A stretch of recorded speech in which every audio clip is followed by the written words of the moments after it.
Fala galera, bem-vindos ao 433 Futecast, o seu podcast de futebol. Eu sou o Pedro Duarte e sempre debatendo os assuntos do mundo do futebol com ele. Pablo Faria, fala aí galera.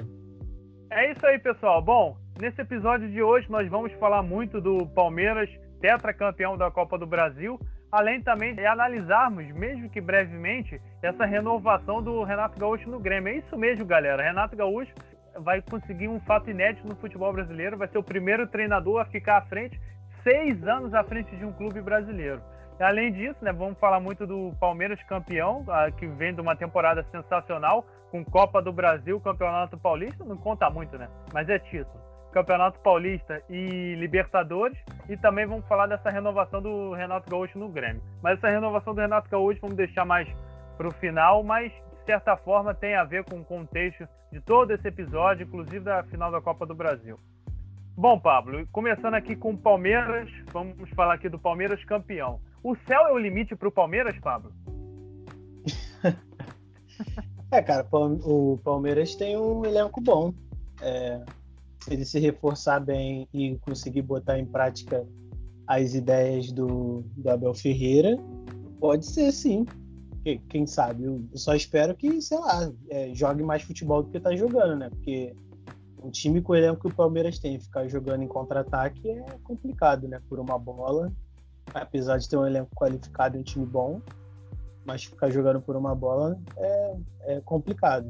Mas tá vencendo, Então eu tenho que dizer, dá certo até certo ponto.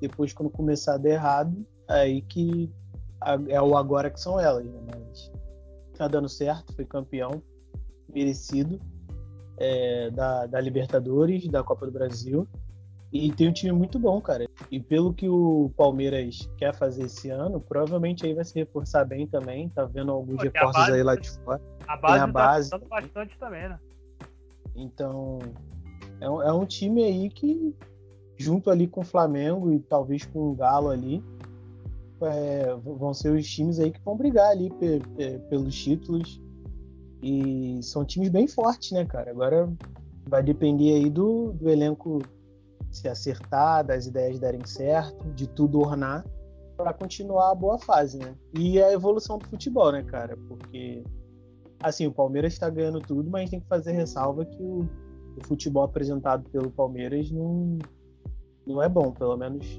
não para mim. É um futebol que ele faz o mínimo para poder vencer, digamos. Esse é o futebol apresentado pelo Palmeiras, e com a qualidade que tem, o elenco, capacidade que tem, eu acho que podia apresentar muito mais. Exatamente, concordo com você. O futebol apresentado pelo Palmeiras, assim, deixa muito a desejar, um futebol muito pobre, baseado no contra-ataque e tal. Abel Ferreira acabou de chegar, é verdade, mas já tem 2 títulos assim importantes, e 2 títulos, com certeza, um dos maiores da carreira dele. Porque ele só foi técnico lá na Grécia, em Portugal, e chegou no Brasil, já ganhou os 2 títulos mais importantes, um dos mais importantes que ele podia ganhar, que é a Libertadores, Continental, e um dos títulos mais importantes nacionais. Para mim, o Campeonato Brasileiro é o mais importante a nível nacional, mas Copa do Brasil também é muito importante, e a nível continental ele já ganhou o título mais importante que ele poderia ganhar. Então, assim, é uma temporada sensacional do Palmeiras. Tem o Campeonato Paulista lá, que foi conquistado no início de 2020, mas, assim, foi como você falou, uma hora as coisas vão desandar, e o futebol apresentado não vai ajudar o Palmeiras a conquistar mais título, não. Na hora que precisar, o Palmeiras ligar ali a terceira, a quarta marcha, e precisar ganhar os jogos assim, com esse futebol apresentado, a gente viu muitos jogos do Campeonato Brasileiro, por exemplo, contra o Bragantino, o Palmeiras não jogou nada, e jogando com esse futebol. Mas, assim, parece que em finais, não sei se você já percebeu isso, parece que em finais o Palmeiras é frio, o Palmeiras chega a ser gelado, de tão assim, focado que ele chega a ser na final, e ele joga para ganhar mesmo, apresentando esse futebol.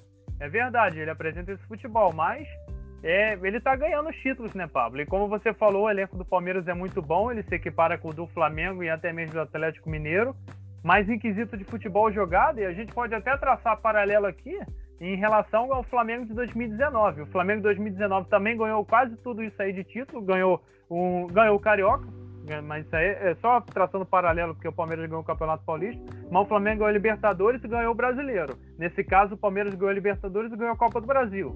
Títulos importantíssimos, temporadas assim quase perfeitas. Em relação a futebol jogado, com certeza você vai concordar comigo que o do Flamengo era infinitamente superior ao futebol apresentado pelo Palmeiras. Isso aí não tem nem comparação. Então, uma hora o Palmeiras vai precisar jogar um futebol melhor do que ele vem jogando, melhor do que ele vem apresentando, e nessa hora aí que pode começar a gerar crise nesse time badalado do Palmeiras e os títulos começarem a sumirem, desaparecerem, porque com certeza o bom futebol jogado te leva a conquistar títulos e está atrelado à conquista de títulos. Se você jogar um futebol, claramente você vai conquistar títulos no futuro. O grande problema do Palmeiras é ficar atrás do placar. Na Libertadores, por exemplo, quando ele venceu do Santos, foi um jogo muito amarrado, um jogo ruim, feio, e no final, naquela bola lá nas costas do Pará, o jogador fez o gol e deu a vitória pro Palmeiras. Então, assim, o Palmeiras atrás do placar é complicado, porque como é um time que joga a base do contra-ataque, para o time fazer o jogo, ter a bola na mão, ter a bola no pé e conseguir armar o ataque, fazer jogadas combinadas e tal, é complicado, né? É um time que tem bastante dificuldade em fazer isso.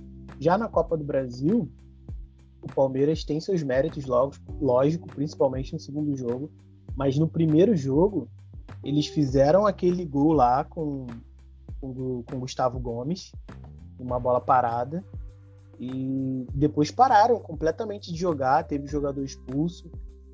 A gente tem que fazer uma ressalva aí que o gol foi com uma grande ajuda aí do Paulo Vitor, que eu não consigo entender do porquê ele ser titular numa final.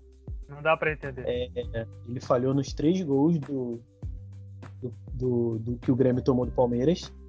E, enfim, esse primeiro jogo foi horroroso, foi muito ruim. O Grêmio dominou esse jogo, né? Mas até porque o Palmeiras deu a bola pro Grêmio mesmo, depois que já estava com 1-0 no placar. Então eles deram a bola pro Grêmio jogar e o Grêmio não soube aproveitar com 1 a mais. Então tem que botar isso daí na conta do Renato Gaúcho, com certeza, essa derrota. E também na conta do Paulo Vitor, que falhou nos 3 gols. No segundo jogo, o Palmeiras estava jogando um pouco melhor, até porque o Grêmio precisava partir mais para o ataque para fazer o resultado. Então teve vários contra-ataques do Palmeiras e foi aquele jogo de o Grêmio atacava, o Palmeiras contra-atacava. O Grêmio atacava, o Palmeiras contra-atacava. E nesses contra-ataques o Palmeiras conseguiu fazer 2 gols até que semelhantes, né? Que foram aqueles gols vindo pela jogada de campo. Bolas muito defensáveis que o Paulo Vitor Sim, falhou. Exatamente. E assim, uma ele espalmou para dentro do gol e a outra, de novo, e a outra ele aceitou assim, passar por debaixo do braço dele, caiu atrasado, enfim, é lamentável assim o Renato apostar no Paulo Vitor, que a gente sabe que não é um goleiro que esbanja confiança nenhuma. Eu principalmente sei disso porque ele foi titular do Flamengo aí por um tempo. E assim, o Vanderlei em má fase tem que ser titular nesse time aí, no lugar do Paulo Vitor. E eu não entendo também porque o Grêmio tá atrás de goleiro, sendo que o Vanderlei é um ótimo goleiro. Eu não acompanho muitos jogos do Grêmio e tal, mas até onde é sabido, eu acho que o problema do Grêmio é mais uma coisa de tática do Renato, jogadores que precisam time que precisa de uma renovação em questão de jogadores, do que especificamente o goleiro. Eu acho que mesmo estando numa má fase, o Vanderlei é um bom goleiro e para mim tinha tudo para ser titular absoluto no Grêmio, né? Agora eu não sei o que se passa, na verdade, porque o Grêmio tá devendo há muito tempo. O Renato abdicou de muitas coisas aí pela Libertadores e pela Copa do Brasil. Verdade. Então não dá para botar a culpa no goleiro, né? Eu acho que a má fase pode ser também, sei lá, ritmo de jogo. O cara só jogava Libertadores e Copa do Brasil, sei lá. Uma coisa assim. Enfim, cara, não sei. Acho que botar Paulo Vitor no final de campeonato é difícil, complicado. E ainda mais ele falhou no primeiro jogo, que cai por terra a tese de que ele botou o cara para porque o Vanderlei estava numa má fase. Eu acho que a postura do Vanderlei... O ideal que, como ele falhou no primeiro jogo, era trocar e jogar com o Vanderlei no segundo, que é o jogo decisivo, né? Exatamente. Agora vai entender o Renato. Não dá para entender a cabeça dele. Depois a gente vai falar mais, abrangendo todas essas situações do Renato, mas agora falando do jogo também, eu acho que no primeiro jogo, assim, o primeiro tempo foi do Palmeiras, o Palmeiras jogou melhor, mas depois que o Luan foi expulso, o Palmeiras foi como você falou, abdicou completamente da partida, deixou o Grêmio jogar, vir para cima, e foi total incompetência, total demérito do Renato de não ter conseguido a vitória, de não ter conseguido pelo menos ganhar do Palmeiras, que estava com um a menos, e mérito do Palmeiras de ter conseguido defender, porque o Gustavo Gomes é um monstro. Não precisava nem do Luan mesmo não, porque o Gustavo Gomes joga por ele e pelo Luan, porque eu não consigo entender o que o Luan faz de titular no Palmeiras, não dá para entender, porque ele só faz besteira. Ele foi expulso no Mundial, prejudicou o Palmeiras. O Luan que era do Vasco? O Luan que era do Vasco, zagueiro. Ele foi expulso no Mundial, prejudicou o Palmeiras lá Tudo bem que o Palmeiras não jogou nada. Mas ele foi expulso no Mundial, prejudicou o Palmeiras. Foi expulso de novo quando mais precisava dele, numa decisão, num jogo importante. Então não dá para entender. O Abel tem que ver isso aí, se o Luan tem que continuar de titular ou não, porque o Luan para mim tem que ser reserva. É só a gente ver na final agora, no segundo jogo, o Alain Perot, que entrou, bom zagueiro, que veio da Europa, jogou bem. Para mim tem que pegar essa vaga aí do Luan, porque o Luan só tem feito besteira, já não é de hoje, e a torcida do Palmeiras questiona o Luan como zagueiro do Palmeiras titular. O Gustavo Gomes é inquestionável, isso aí não tem como, mas ali uma dupla de zaga para o Gustavo Gomes, eu acho que esse Alain Perret é uma melhor opção do que o Luan, porque o Luan vem falhando em jogos importantes, e como eu estava falando, no primeiro jogo, o primeiro tempo foi todo do Palmeiras, fez o gol e tal, estava dominando. Aí o Luan foi expulso, o Palmeiras abdicou do jogo. Já na segunda partida, a gente já começa a ver peças importantes se destacando, principalmente da base, coisa que o Palmeiras não ligava há tempos atrás. O último garoto revelado pela base do Palmeiras foi o Gabriel Jesus. E depois não é à toa que foi campeão brasileiro. Naquela época o técnico era o Cuca, e foi campeão brasileiro o Gabriel Jesus jogando muita bola. Então o Palmeiras voltou a olhar para a base e mostra que a base do Palmeiras possui grandes jogadores bons, talentosos. Você pode ver quem fez os gols do Palmeiras no primeiro jogo foi o Gustavo Gomes, beleza, mas no segundo jogo foi o Gabriel Menino e o Wesley. O Wesley Temano jogando muita bola, estava machucado, ficou 3 meses fora, aí voltou, jogou os 2 jogos, mas jogou mais no segundo jogo. Jogou muita bola também o Wesley, Gabriel Menino também jogando muito. Ali eu não entendi porque que o Danilo também não jogou essa segunda partida. Eu não consigo entender a opção do Abel Ferreira tudo bem que ele pode ser que ele queira encorpar o time, dar mais experiência, mas eu não consigo entender o porquê do Zé Rafael. Eu não gosto do Zé Rafael, do futebol do Zé Rafael. Para mim o Zé Rafael é um morto em campo, não ajuda o time praticamente nada. Para mim tinha que ser o Danilo ali, jogando com o Felipe Melo, porque o Danilo joga muita bola também. Então você pode ver que essas peças estão se destacaram nessa final. O Gabriel Menino, o Wesley, tudo da base do Palmeiras. Aí depois entrou o Gabriel Veron, Danilo no banco. Então são fatores que ajudaram o Palmeiras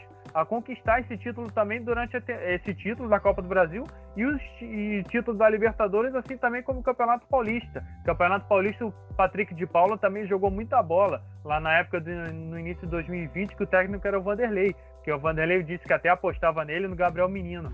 Então esses garotos ajudaram muito o Palmeiras, principalmente no segundo jogo, e também ajudaram bastante na Libertadores. Mas assim, no segundo jogo, o Palmeiras jogou melhor, na minha opinião, mas foi como você falou, concordo. O Grêmio atacava porque precisava do resultado e o Palmeiras contra-atacava. Aí o Palmeiras contra-atacou, foi eficiente. Paulo Vitor também lamentável, falhou nos 2 gols, as 2 bolas completamente defensáveis. Ele foi nas 2 e não conseguiu defender. A segunda, para mim, foi uma falha mais grotesca ainda, que a bola passa por baixo. O Gabriel Menino nem chutou muito forte, era só ele tentar dar uma encaixada, só que ele deixa a bola passar por baixo do braço dele, e o Palmeiras acabou concretizando o título ali. Então realmente é merecido, o Palmeiras mereceu, e é um tetracampeão aí, 4º título do Palmeiras, justo, da Copa do Brasil. Também acho que foi justo. Eu acho que nenhum erro do Renato ou do Paulo Vitor tira os méritos do Palmeiras em ser campeão. Só acho que tem que apresentar um futebol melhor, porque com certeza vai pegar adversários mais difíceis e vai ter que se impor, uma coisa que o Palmeiras não faz frequentemente. O Palmeiras ele dá a bola pro adversário, fica no contra-ataque, mas quando tá atrás do placar, ou então quando o adversário o pressiona, ele não sai disso. Então acho que tem que evoluir bastante aí. Não sei se vai ter tempo, né? Porque já vai começar já a temporada, né? Vai fazer os jogos da Recopa, o Campeonato Paulista, aí depois a fase de grupos da Libertadores, enfim, vai ser uma maratona aí pro Palmeiras e pro time titular do Palmeiras. Isso aí é consenso entre a gente, porque o futebol do Palmeiras precisa melhorar. Isso aí não é mistério para ninguém. Se o futebol do Palmeiras melhorar muito, com certeza, se conseguir igualar o mínimo do que aquele Flamengo conseguiu jogar em 2019, o Palmeiras tem chance de conquistar todos os títulos de novo. Copa do Brasil, Libertadores e o Campeonato Brasileiro, porque o elenco do Palmeiras, junto com o do Flamengo e o do Atlético Mineiro, são os melhores do Brasil. Então vai ser legal ver essa disputa nessa temporada desses 3 times. Pode ocorrer outros times disputarem o campeonato, mas correrem por fora. Eu não vejo outros times disputando além desses 3 aí, porque nesse último campeonato a gente até falou no episódio sobre o campeão brasileiro, que foi o Flamengo, que ninguém queria ganhar esse campeonato, mas agora parece que o Atlético Mineiro, o Flamengo e o Palmeiras vêm forte, porque vão iniciar um trabalho com treinadores já que vão começar a temporada à frente dos clubes. Botando mais uma pergunta aqui para a gente poder debater, mas de certa forma essa pergunta está ligada a outra que eu vou te fazer aqui para a gente poder discutir. Quem é o maior responsável por essa temporada do Palmeiras? Será o Abel Ferreira? O Vanderlei lá atrás com certeza não é. Será o Abel Ferreira, o elenco do Palmeiras, ou os jovens aí que estão jogando muita bola no Palmeiras? Acho que é um misto de tudo, cara, mas a gente também não pode tirar o mérito aí do cara que conseguiu dar confiança pro elenco e fazer com que o elenco pensasse de uma forma campeã. Então, tipo assim, o Abel Ferreira tem muito nesse processo. Ele só tem que evoluir um pouco as ideias dele de futebol, porque, assim, não é nada de diferente do que o Vanderlei Luxemburgo ou o Filipão ou o Mano Menezes estava apresentando. A diferença é que ele conseguiu fazer uma coisa mais coesa que desse mais certo, mas em questão de jogar no contra-ataque, esperar o adversário, dar a bola para o adversário, jogar por uma bola só, jogar com menos posse de bola, isso daí continua aí o futebol do Palmeiras. A gente não sabe também, porque ele vive reclamando de calendário. A gente não sabe também se ele não teve semana livre de treinamento para poder treinar e de repente o estilo de jogo dele não é esse, né? Ele quer implementar um estilo de jogo mais ofensivo no Palmeiras ele não conseguiu por conta desse calendário aí louco dessa temporada. Cara, mas isso não é desculpa, porque o Domi conseguiu, o Kudê conseguiu, o Sampaoli conseguiu no Atlético. Assim, você pode depois, sei lá, não tô conseguindo treinar a defesa e tal, mas em questão de montar um time mais ofensivo ou não, isso daí parte da ideia do treinador e a gente já viu que não é uma ideia dele. Ele pode ter uma ideia um pouco mesclada, mas a ideia de futebol ofensivo a gente viu que não é a ideia dele.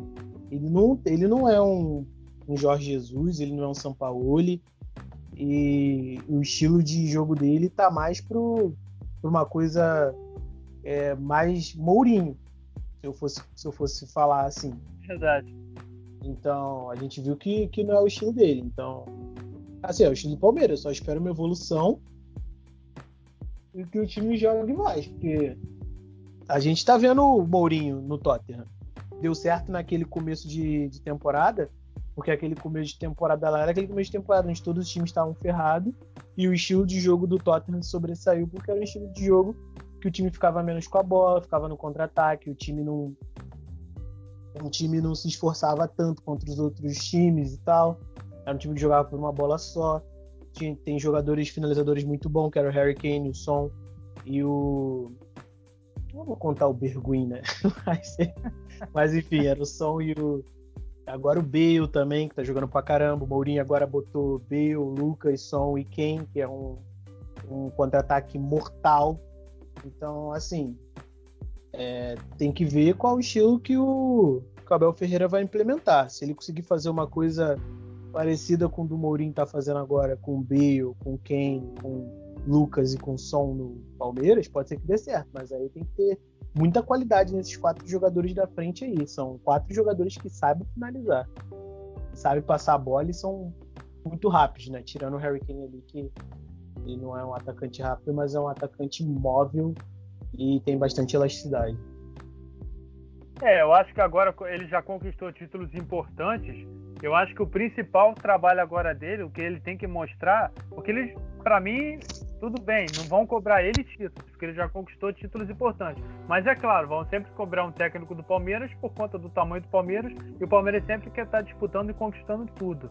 Agora, para mim, o que ele tem que demonstrar de fato é essa melhora no futebol, apresentar um futebol melhor do que o Palmeiras vem jogando, porque esse futebol de contra-ataque não desce para mim, porque o Palmeiras tem elenco e time para jogar um futebol melhor, mais ofensivo.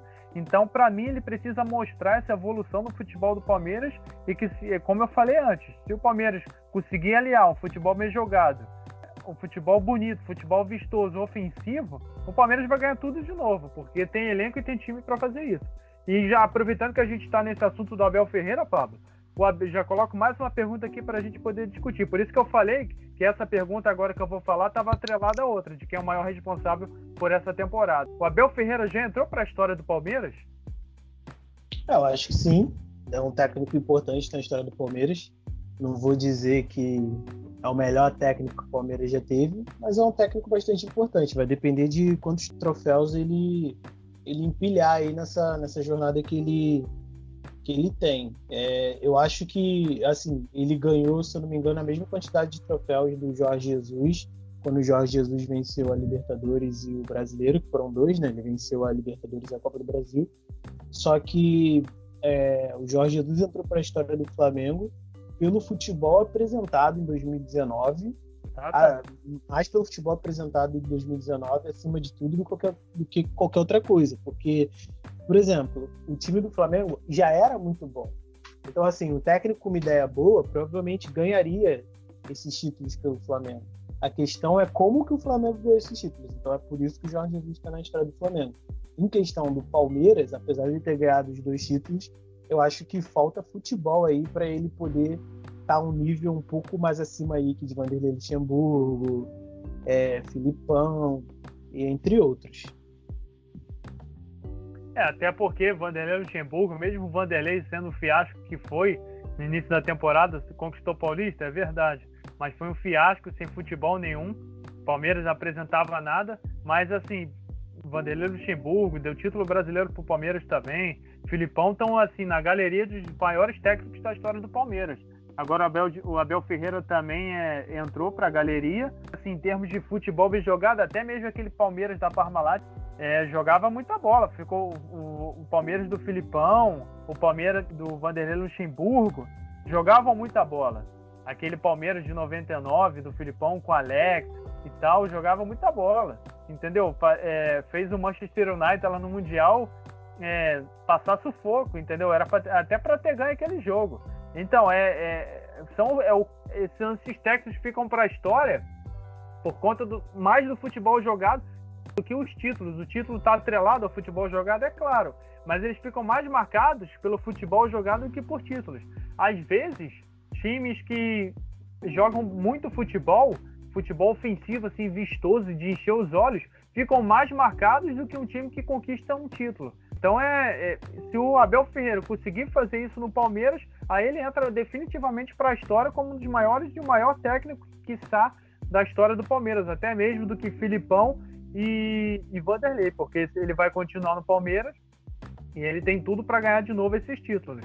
E se ele conseguir evoluir esse futebol aí do Palmeiras, ele já entra como um dos maiores técnicos da história, até mesmo o maior de todos. E foram 4 meses só de trabalho, Pablo. Ele chegou em novembro de 2020. Foram 4 meses só de trabalho. Conquistou 2 títulos importantes. Com isso, com esses títulos conquistados, com tudo isso, não dá. Eu vou falar aqui, fazer uma pergunta se ele é melhor que o Jesus, mas a gente acabou respondendo que não é. Ele igualou o número de títulos, mas o futebol jogado não é nem perto do que o Jesus apresentou com o Flamengo, né? Não é questão dele ser melhor que o Jesus ou não. Ele pode ser melhor que o Jesus. A questão é o que ele fez no Palmeiras e o que ele faz no Palmeiras e o que o Jesus fez no Flamengo. Então, assim, o que o Jesus fez no Flamengo é muito superior ao que ele faz no Palmeiras. Mas que ele pode ser um técnico melhor do que o Jesus, talvez ele seja. Mas isso daí vai depender das ideias dele evoluir e ele conseguir passar isso em campo para os jogadores. E é isso, empilhar mais títulos, né? Exatamente. Eu também ele pode vir a ser um técnico melhor que o Jorge Jesus, até porque ele é mais novo, um técnico novo, começou a carreira agora, recente. O Jorge Jesus está anos aí no mercado, não vive um bom momento no Benfica, é verdade, mas ele começou bem, conquistou 2 títulos importantes, assim, a âmbito nacional e continental, que é a Libertadores e a Copa do Brasil, então ele pode vir a ser um técnico bom, sim. E até melhor que o Jorge Jesus. A questão é essa, a gente está batendo na tecla, mas é necessário frisar isso.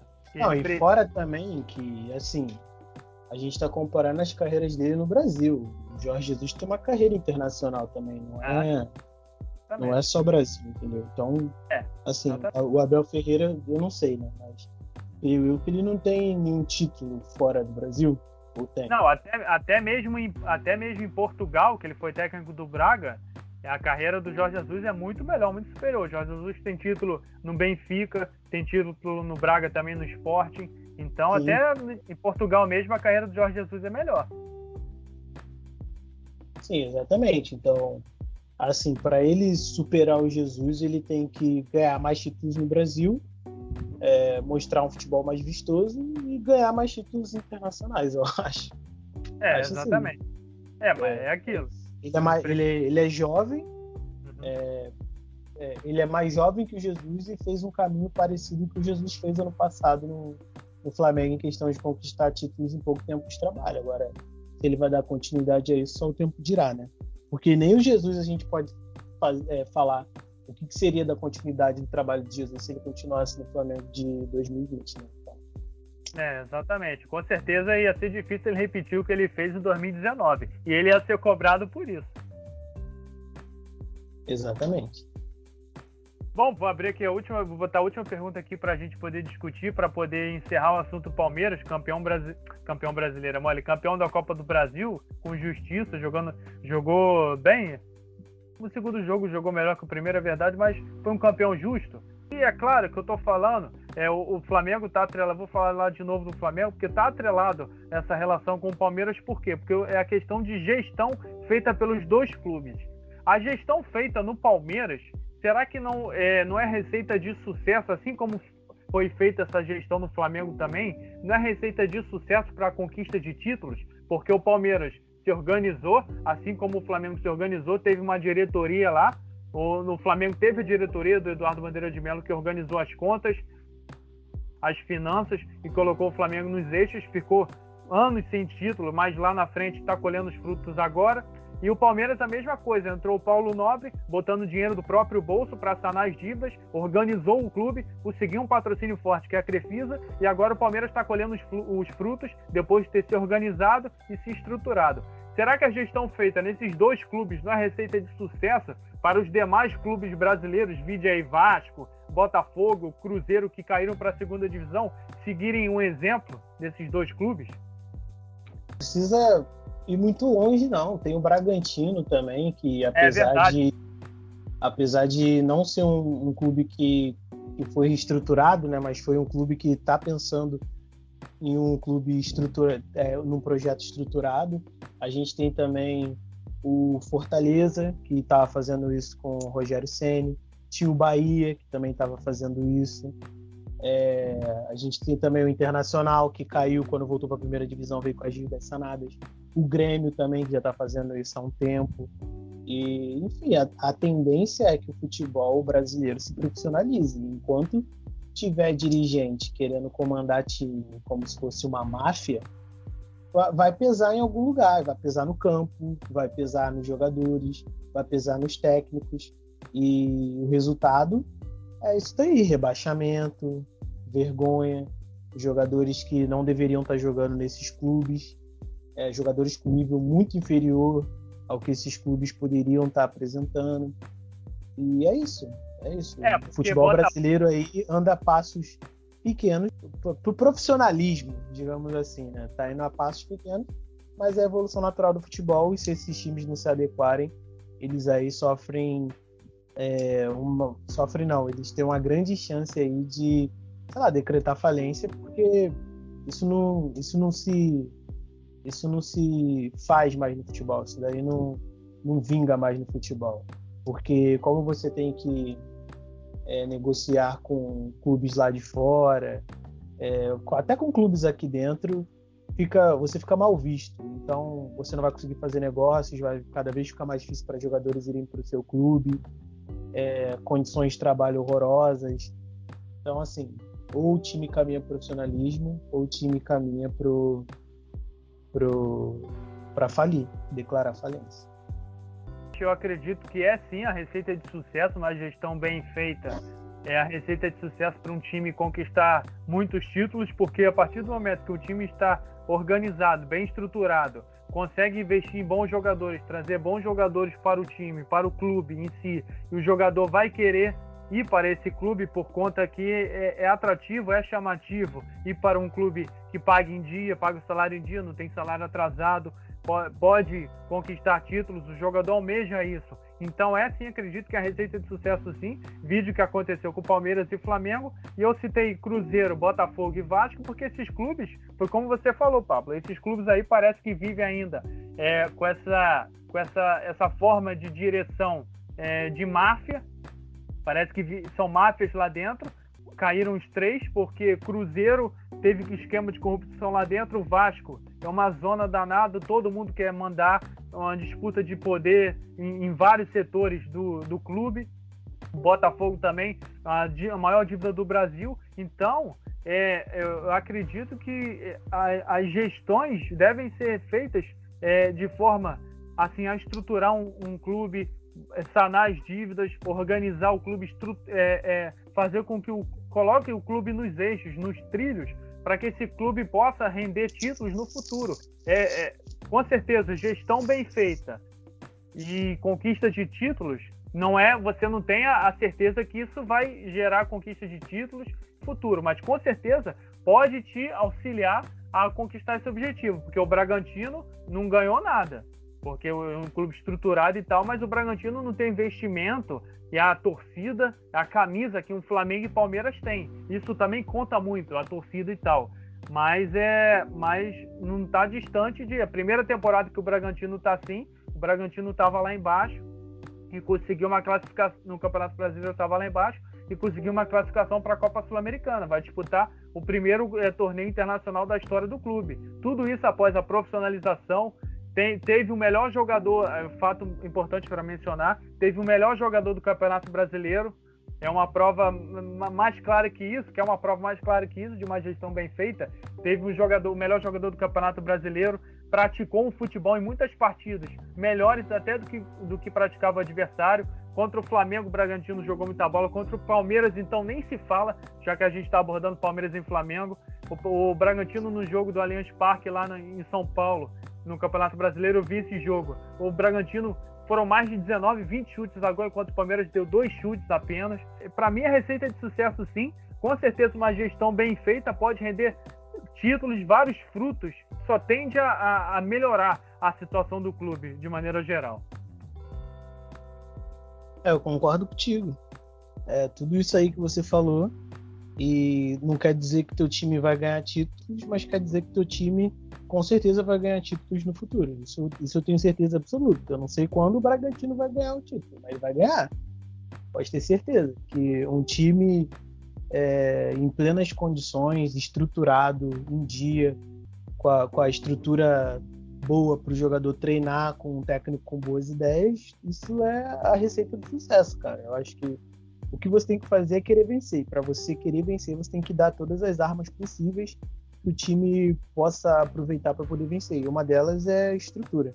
E estrutura é parte desde a gestão até o campo. Então, assim, eu não sei quando, mas eu tenho certeza que se o Bragantino continuar nessa pegada, ele vai ganhar um título. Isso para mim é muito óbvio.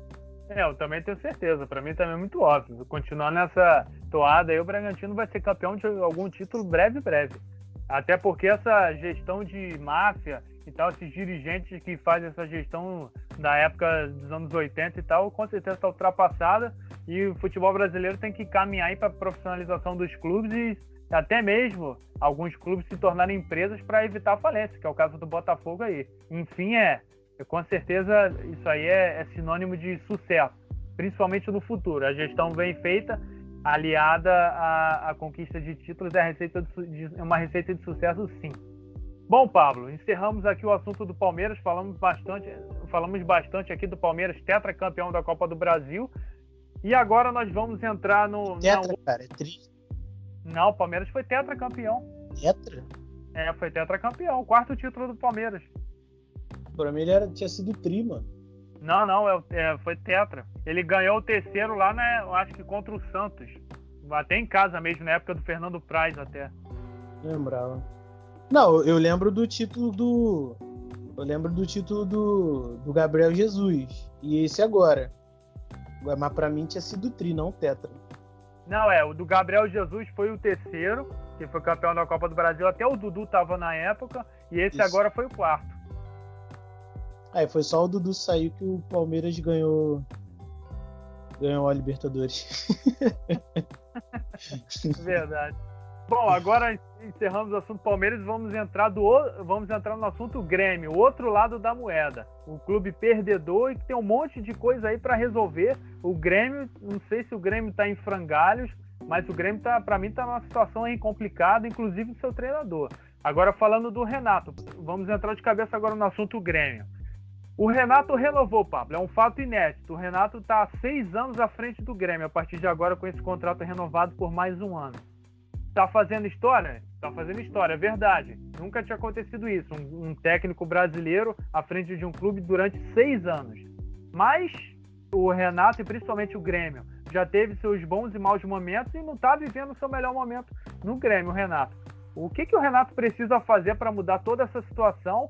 Porque ultimamente ele só sabe falar mal da imprensa na entrevista coletiva, e o futebol que é bom mesmo, ele não fala nada, ele nem é capaz de avaliar o futebol que é jogado pelo Grêmio em campo. A primeira coisa que ele tem que fazer é refrescar um pouco as ideias dele, porque na Libertadores que ele venceu e na outra Libertadores que ele caiu na semifinal pro River Plate, ele tinha uma ideia mais ofensiva de futebol.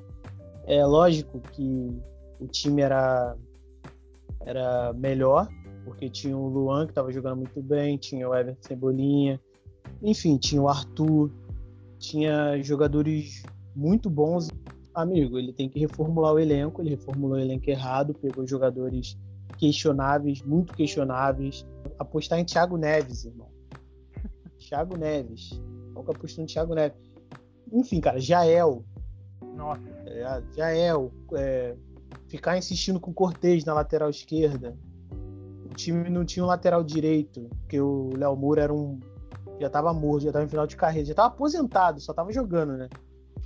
Mas, enfim, cara, ele tem uma cabeça de boleiro, assim, que vai pra pelada e monta o time com os parceiros, e o time de futebol não é isso. Ele vai receber um dinheiro lá, ele apostou em André, por exemplo, enfim, são várias apostas erradas, porque o Renato ele gosta disso, de pegar jogadores que não tá valorizado no mercado para poder valorizar. Algumas vezes dá certo, é verdade, só que na maioria das vezes dá errado, porque esses jogadores têm um histórico já, que são jogadores ruins nos times que passaram, né? Então, assim, é muito complicado. Ele vai ter essa oportunidade de novo aí no começo desse ano. Ele perdeu o PP agora, então pro ataque dele ele só vai ter o Diego Souza em tese, né? Vai ter que fazer alguma coisa, pegar alguém. Não sei, cara. Vai depender do Renato. Ele tem o só não quero de novo ouvir a desculpa do não tem 200 milhões, tem que dar um jeito, irmão. o Rogério Ceni não dava um jeito no Fortaleza, ele tem que dar um jeito no Grêmio, que é um time que tem muito mais dinheiro do que o Fortaleza, com a capacidade de pegar jogadores muito melhores que o Fortaleza. Mas, enfim, foi um time aí do Fortaleza aí que foi um time muito bom, ideia de jogo muito boa, e o Grêmio com os jogadores que tem e com o potencial que tinha para poder pegar jogador, o Renato Gaúcho simplesmente apostou as fichas aí nos jogadores errados. Principalmente aí Thiago Neves, né? Digamos. Não, além o cara vendeu o Luan, que é, sei lá, um dos jogadores mais mortos do Brasil, para pegar Thiago Neves. Não dá para entender. São um conjunto de fatores que fazem o Grêmio estar nessa situação. Fora ter dado o Luciano pro São Paulo e pegado o Everton. É o que eu falo, decisões duvidosas em termos de elenco, porque não dá para entender. Para mim são 3 fatores que o Grêmio precisa investir se quiser melhorar. Fazer reformulação, porque precisa de reformulação urgente o Grêmio. Matheus Henrique, Jean-Pierre são jovens e tal, mas estão numa má fase, mas isso não é reformulação, porque o Grêmio tem muita gente velha, muitos jogadores... Fora também que eles dois são bons jogadores, eles não são nenhum meio campo fora de série. O Grêmio pode contar com eles porque eles são bons jogadores, mas eles não são jogadores nível Gerson, nível Felipe Melo, nível, sei lá, pega aí jogadores que estavam jogando no meio campo bem pra caramba esse ano aí, nível Claudinho, eles não são jogadores a esse nível. Então, eles são bons jogadores pro elenco, para ser titular mesmo, mas eles ainda não deram um passe a mais aí pra carreira. O Matheus Henrique era muito promissor, se eu não me engano, chegou a ser convocado, não foi? Foi convocado. Chegou a ser convocado, só que nunca mais apareceu, amigo. Aí é complicado, né? Sumiu, é complicado, exatamente. Além do mais, é garoto novo, né? Não pode... Igual o PP. O PP tava jogando muito quando ele vinha do banco, metia os gols dele, virou titular, aí continuou metendo os gols depois, ó, caiu. A Copa do Brasil ele sumiu. A gente sabe que ele não tem o nível do Everton Cebolinha, mas é um jogador bom. Agora o Renato tem que fazer esses jogadores renderem, coisa que ele não tem feito. Então, tudo passa pelo Renato, é por isso que a gente está discutindo. O ponto central do Grêmio é o Renato. Por isso que, depois eu vou entrar nessa pergunta aqui.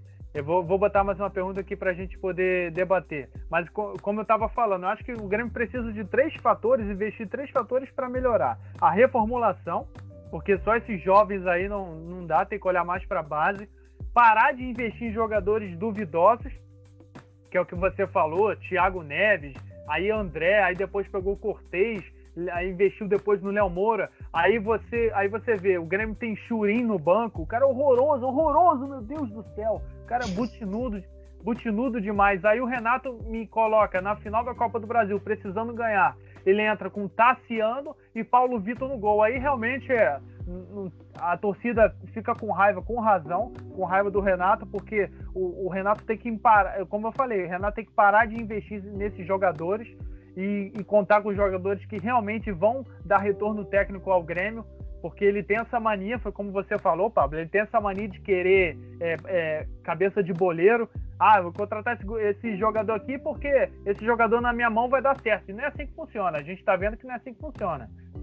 Parar de investir. E o terceiro fator é ele jogar mais futebol, fazer o Grêmio apresentar mais futebol e parar de falar. Ele tem que falar menos, fazer o Grêmio jogar mais bola e falar menos, inclusive nas entrevistas coletivas, porque tudo é culpa da imprensa, tudo é culpa dos outros times que têm milhões à disposição para gastar. O Grêmio vai falar que o Grêmio não tem mais dinheiro que, sei lá, por exemplo, um Santos.